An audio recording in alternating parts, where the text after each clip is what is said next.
ശരി എന്നാ ഞാനും കൂടെ ചേർന്ന് തന്നെ സുധാറിന് നിങ്ങളുടെ കൈ 50,000 രൂപ വാങ്ങിച്ചു കൊടുത്തത്. പക്ഷെ ഞാനിപ്പോ പൊള്ളാച്ചിലാണെന്ന് ഒരാളെ പൊക്കാൻ വന്നത്.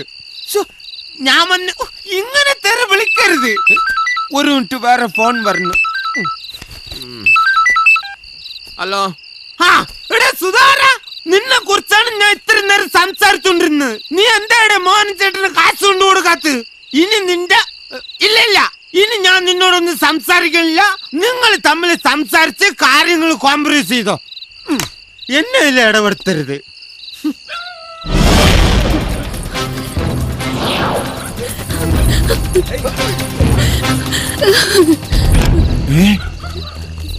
അച്ചു ദേ അവള്.